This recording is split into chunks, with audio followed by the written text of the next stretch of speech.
This episode of Paddling TV is brought to you by Bic Sport Paddle Surf, helping you have more fun and fitness on the water since 1979.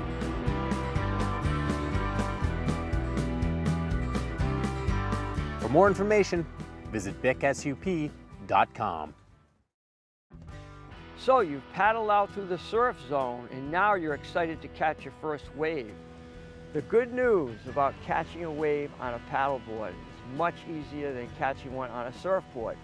There's three advantages you have. Number one, you have a stable platform. Number two, you have a paddle that will help you catch the waves faster. And number three, you don't have to hop up on your feet. You're already on your feet. The key to catching a wave is committing to it.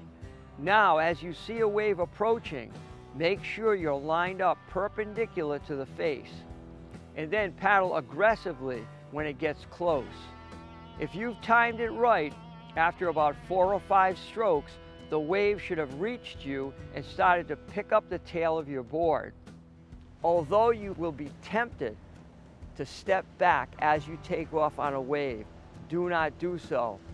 Stay in your position. As you drop down the face of the wave, then you can move into a surf stance. For small waves, you might need to keep paddling to hold your position on that wave. It also helps to keep your weight forward, as leaning back or moving back on the board will slow you down. When the time comes to exit off a wave, you don't just jump off your board and bail.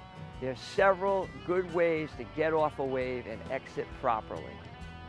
The first way to hit the brakes is to step back or shuffle back toward the tail of your board while dragging your paddle on the water. The other option is to kneel down before sliding back and sitting on the tail of the board. Once the wave passes by, you're ready to turn and head back out or continue into the shore. A more stylish way of exiting a wave is to kick out of the wave. As the wave is starting to break, or before it breaks, exit off the wave by pushing back on the tail and kicking the board around and heading it back out into the ocean.